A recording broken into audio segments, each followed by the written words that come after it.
Muito bem, propagadores, estamos aqui esta noite com um convidado mais que especial, o pastor Marco Feliciano, também parlamentar na mais alta cúpula aí da Legislativo Federal, e tão carinhosamente aqui nos recebeu e vamos trocar uma ideia, conversar um pouquinho a respeito de que nos interessa. Pastor, é um prazer estar aqui com o senhor. O prazer é meu. Sucesso por essa iniciativa de vocês. Amém, amém. Pastor, eu queria saber como que o senhor concilia o ministério do senhor, que já vem de longos anos, com essa nova atividade que o senhor pegou parlamentar, que ocupa tempo e também deve ter algum conflito aí de valores com quem olha por fora, na realidade. Bom, na verdade eu sempre fui muito precoce. Comecei muito cedo pregando e comecei aqui em Americana, né? Sim. Aquele cidadão ali Celeiro. É o culpado de tudo isso, né? E como eu comecei muito cedo também eu atingi a conquista dos sonhos de um itinerante. O que um itinerante pentecostal assembleiano sonhava? Em pregar nos grandes eventos. O máximo era chegar a um programa de televisão e eu consegui tudo isso muito rápido. Mais de 70 países no meu currículo, mais de 2.000 cidades no Brasil. E detalhe, em 2004 eu gravei um DVD meu, que isso me custou muito caro, onde eu pregava contra a política. Eu dizia que se alguém me visse na política é porque eu estava desviado. Tiro no pé. Mas o que aconteceu? É porque naquela época a visão que nós tínhamos era uma visão muito romântica da política brasileira. A igreja acreditava que não precisava se envolver com a política, porque afinal de contas quem cuida da igreja é Cristo, nós sabemos disso. Fato. Só que esquecemos que enquanto a igreja estiver na terra, a igreja é sujeita às leis do país. E eu percebi quando aquela lei, o PL 122, que é a lei do crime anti-homofobia, que na verdade é a lei da mordaça, que tira a liberdade de expressão de nós que somos cristãos, ela passou no Congresso Federal. Nós tínhamos deputados evangélicos lá, mas que dormiram. Entendi. No ponto. Quando eu vi que aquela lei passou e no Senado foi travada, e se passar do Senado vai prejudicar todo mundo, eu vi que eu fui um dos culpados, porque como formador de opinião de uma geração, a juventude que cresceu me ouvindo, o que eu falava era lei. Então eu precisava encontrar uma maneira de consertar o meu erro. E o homem, para mim, ele só é grande quando ele admite que errou. Sim. E eu fui orar. Na oração, Deus me deu uma visão e me deu a palavra de ordem. Vai, entra na política.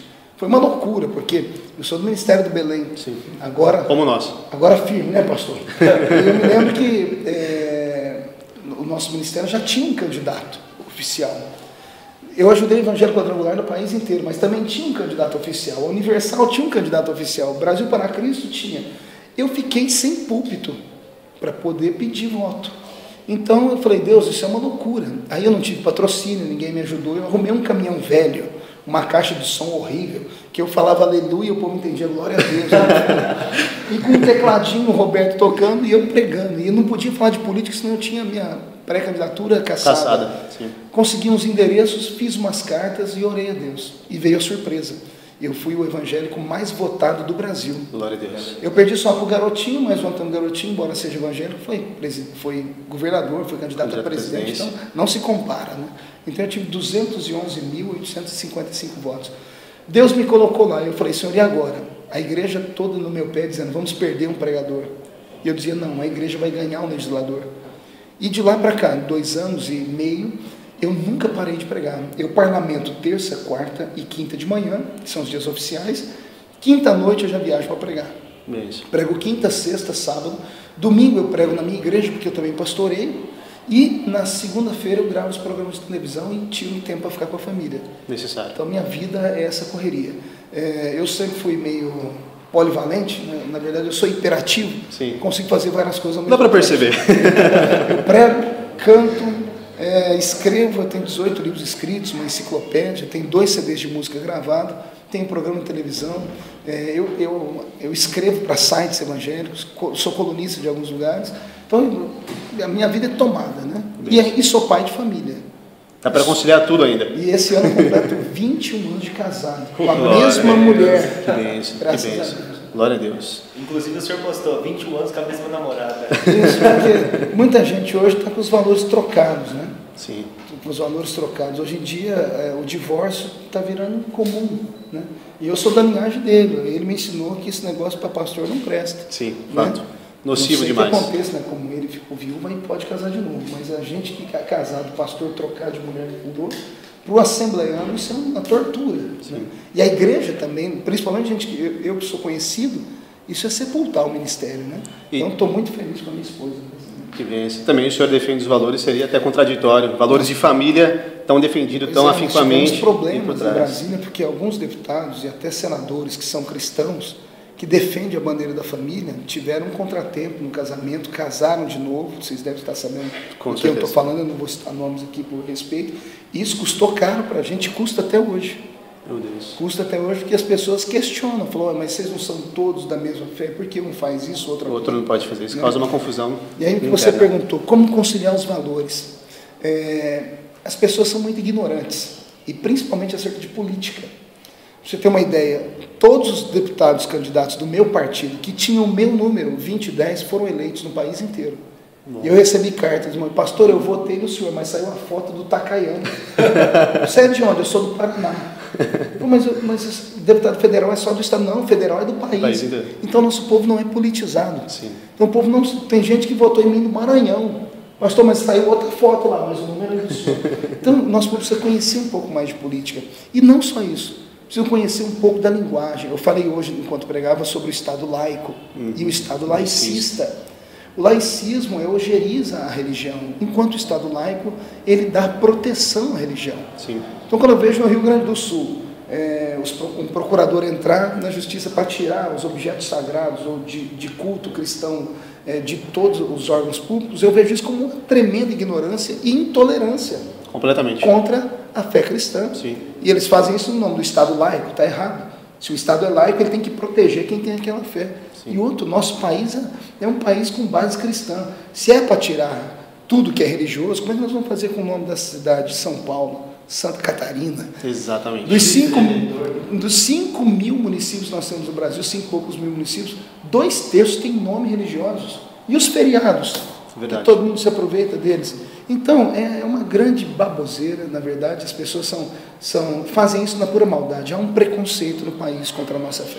Bacana. Segunda perguntinha. A gente sabe, acompanhando tudo que acontece na mídia, foram levantados vários falsos testemunhos. Como o senhor, enquanto cristão, consegue conciliar isso, sendo um homem público, sendo um parlamentar, tendo que dar exemplo não só de parlamentar como cidadão, mas sim também como de cristão, ante aos falsos testemunhos e as polêmicas envolvidas no nome do senhor? Eu apostei numa frase que eu aprendi uma vez. Ao amigo, eu não preciso explicar nada. Verdade. Porque ele é meu amigo, ele me conhece. Ao inimigo, não adianta explicar. Verdade. Porque ele quer me destruir de qualquer forma. Verdade. Então, a igreja me conhece de tempos. Né? Teve um ator, um coitado, pobre coitado, que falou na internet que foi meu namorado 2 anos. Aí, o que ele queria? Ele queria que eu revidasse para dar mídia a ele, como aconteceu no caso da Daniela Mercury. Eu projetei ela, né? Ela deve a carreira dela a mim. Exatamente, né? Reerguida. Então, o que eu fiz? Se eu respondo, eu fiquei quieto, suportei a calúnia, até o ponto que ele não aguentou, todo mundo começou a perguntar para ele, eu não dei ibope, ele foi no programa da Jovem Pan, está na internet, ele dizendo, foi só uma brincadeira, e quem acreditou nisso é um idiota. Então ele acabou chamando o povo de idiota. Exatamente. Então, como cristão, eu levo pedrada e me calo, mas não sou otário nem tonto. Né? Como cristão, eu uso a lei que pode me proteger e faço o que é possível. É claro que para mim é tudo mais difícil. Se alguém xinga de lá para cá e eu revido, vai sair na mídia que só eu fiz. Exatamente. O caso do avião, que ficou conhecido no mundo inteiro. Sim. Eu dentro do avião, pastor Wilson, entrou 10 gays no avião, 2 vieram em pé na hora que estava no voo, do meu lado, começaram a dançar, rebolar e esfregar em mim. Como eu não dei bola, fiquei quieto, fiquei em oração, vieram e bateram no meu rosto. Eles colocaram o vídeo na internet. Foi um tiro no pé deles. Exatamente. Porque o país inteiro se comoveu por mim. Exatamente. Os parlamentares, o vídeo teve mais de 4 milhões de acessos. Eu cheguei dos Estados Unidos, cheguei lá, os irmãos no aeroporto foram falar do vídeo. Em todos os lugares que eu fui, da Flórida até Nova York, todo mundo assistiu, o povo dizendo, olha, eu posso não concordar com o senhor, mas o que eles fizeram é intolerância. Exatamente. Então o Brasil começou a perceber quem são os intolerantes e quem são os preconceituosos. Sim. Porque procure qualquer fala minha onde eu ofenda essas pessoas, você vai ver que não existe. De fato. É como quando me chamaram de racista. O racista, ele tem histórico racista. Eu não tenho histórico, minha mãe é negra, meu pai é um negão que não passa nessa porta aqui. Eu tive que expor a foto da minha família para o povo ver de onde eu vim. Entendi. Então é muito pesado. O jogo político com a mídia é truculento e eles odeiam os crentes. A mídia é o quarto poder, querendo ou não, no Brasil era quarto poder. A mídia, para mim, é o primeiro poder. Colocou Fernando Collor, destituiu Fernando Collor. O que vem acontecendo esses dias tudo, com esses mascarados, com essas manifestações, é tudo poder da mídia. Exatamente. Esse povo só está indo para a rua porque a mídia está indo atrás. Foi quando aconteceu a perseguição comigo, todo dia tinha uma coisa no jornal contra mim. Iam 2 gays na rua dar um beijo na boca, sai a minha página do jornal. Meu Deus. Custa uma fortuna a minha página do jornal.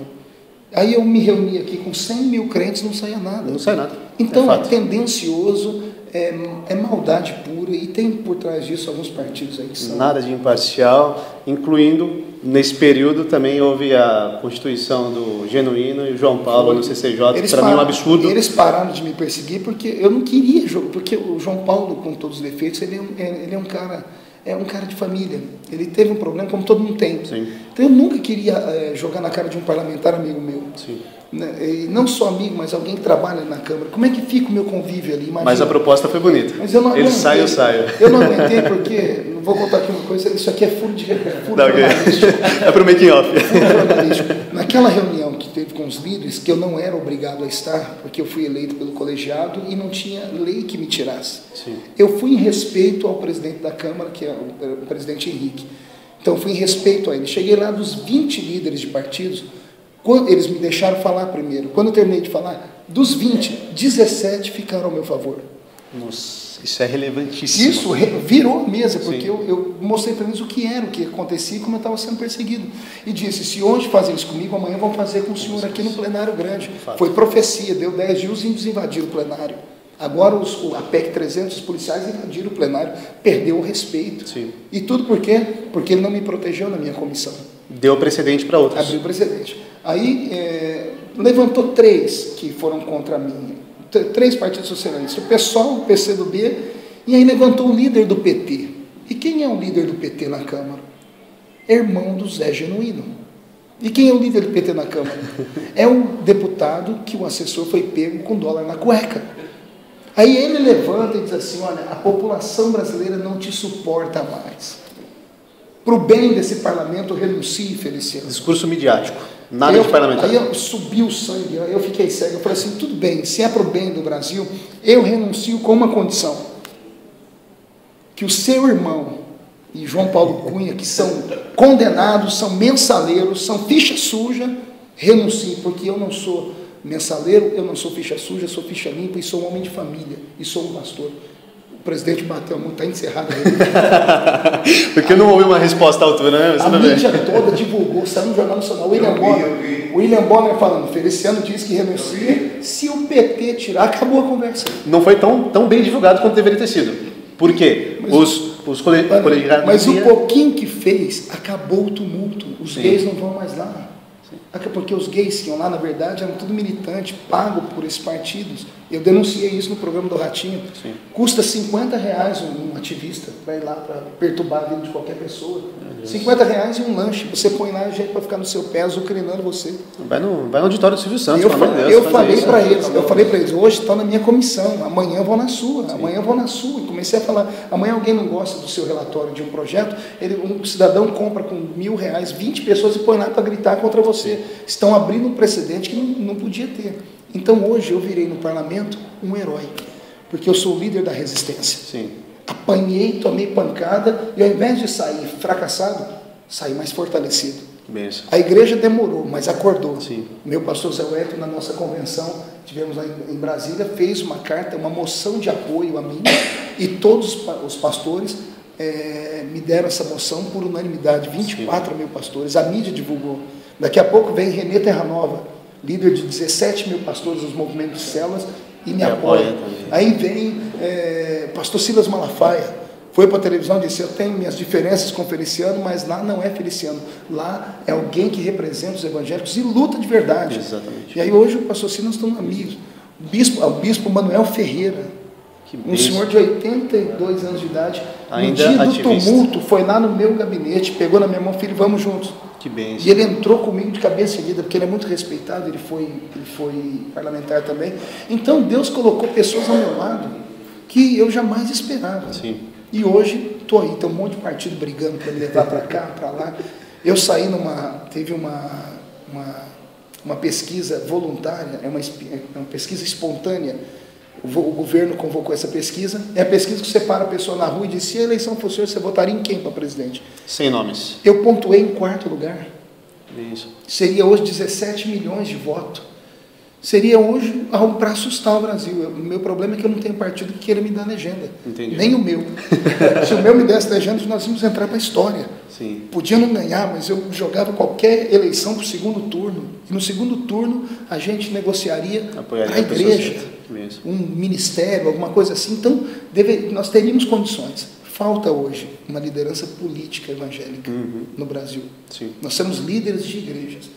Mas, por exemplo, nesses tumultos que teve aí, pastor Munhoz, a presidenta Dilma recebeu lá em Brasília os líderes dos manifestos. A CNBB se revoltou, ela recebeu a CNBB, ela recebeu o movimento dos gays, ela recebeu o passe livre, e eu fui para a internet e falei: por que ela não chama nós evangélicos? A resposta que veio doeu. Qual? Disseram assim para mim: para chamar a Igreja Católica do Brasil inteiro, a gente sabia para quem ligar. CNBB. Para chamar os gays do país inteiro, a gente sabia para quem ligar. Associação. Para chamar o movimento Passe Livre, a gente sabia quem ligar.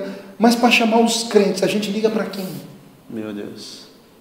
Aí o cidadão falou: se eu chamo a Assembleia, os batistas ficam loucos. Se chama os batistas, a Quadrangular fica louca. O Bispo Macedo surta. O R.R. Soares vai loucura. Então, veja, olha um problema. Eu tinha uma solução para isso, mas é uma utopia.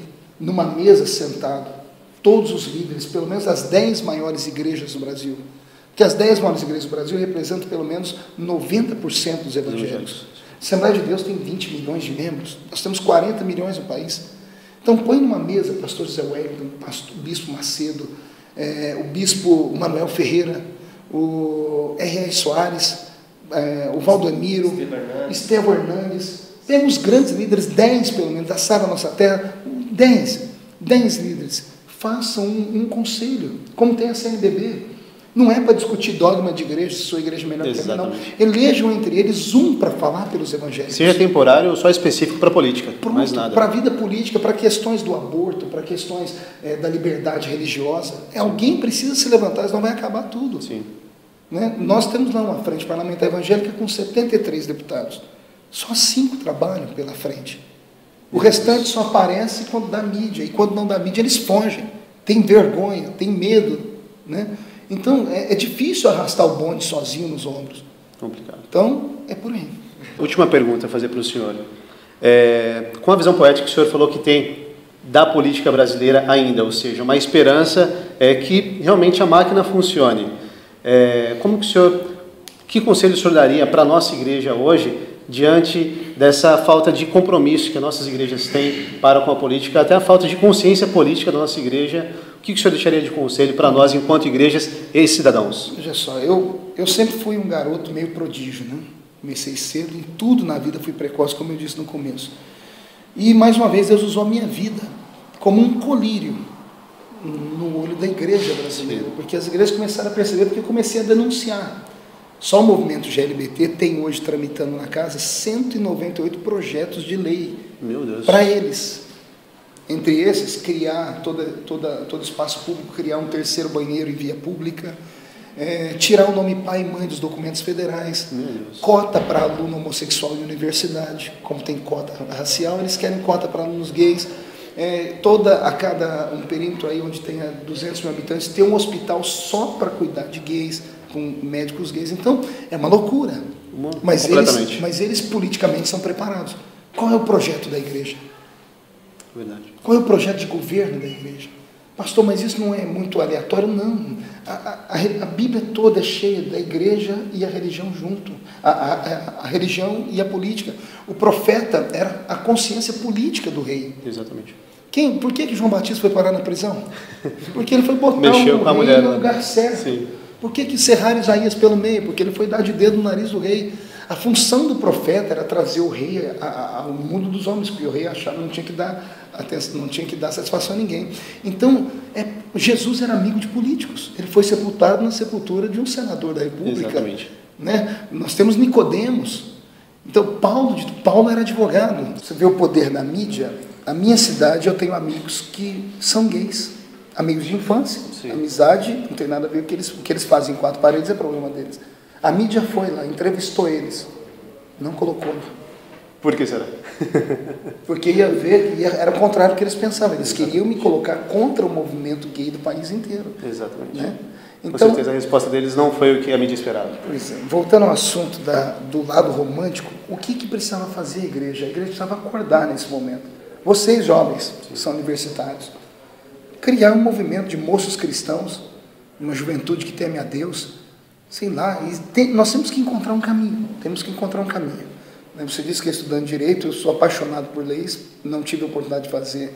Fiz o primeiro semestre só e tranquei. Sim. Acho que eu seria um bom advogado. Eu também acho. Acho que eu seria um bom advogado, mas não tive. Um paracleto. E hoje, como parlamentar, eu sinto a falta das leis, porque hoje eu crio leis. Eu sou um advogado forçado dentro do parlamento, né? Mas é possível uma mudança, e a mudança tem que começar aqui, em grupos de debate. Eu trouxe à tona no país a questão do homossexualismo que ninguém mais falava. Eles foram conquistando, foram galgando espaços. Olha, em São Paulo eles recebem 3 milhões por ano para andar na rua, marchando, naquilo que eles praticam. 3 milhões. O movimento gay, junto com o Conselho de Psicologia Federal, entrou com uma ação contra todas as unidades terapêuticas, porque a Casa do Senhor se enquadra nas unidades terapêuticas. Eles chamam, e fizemos audiências públicas lá, chamam as unidades terapêuticas de manicômios. Eles dizem que o que as igrejas fazem nas casas de recuperação, ela vai celebrar. Então eles falam, preferimos ver o cara na rua do que na igreja. E teve o apoio de boa parte dos parlamentares. Nós conseguimos aprovar esse projeto para ajudar casos como o do senhor, mas foi debaixo de pancadaria. O relator do projeto era o Osmar Terra, que é do Rio Grande do Sul, não é evangélico, mas ele foi para a tribuna e disse, se não houvesse igrejas nesse país, nós estávamos falidos. E aí o pessoal, os socialistas, PSOL, PT, torceram o nariz. Mas é isso aí, é possível acontecer um milagre. O milagre está na mão de vocês. Uma situação pessoal do senhor, já que o senhor gosta desse lado poético, que nós no Brasil, na verdade, adotamos o pentecostalismo branco, sua parte quando foi trazida para o Brasil. Inclusive, hoje o senhor comentou sobre Martin Luther King. Sim. E Martin, ele trouxe do pentecostalismo negro a fala política sobre o púlpito. Eu quero parabenizar o senhor, porque essa é uma ótima exposição. A política no púlpito não é trazida para o nosso pentecostalismo, mas nos Estados Unidos já era trazida. E nós vimos o resultado. Gerou um grande resultado para os negros. Caiu a segregação nos Estados Unidos por conta desse discurso. Ele sancionou a lei com o sangue dele, né? A morte dele despertou a igreja. Parece que a igreja só gosta de mártires. Eu espero que o povo não morra. Que não aconteça, né? Não me deixa morrendo para isso acontecer.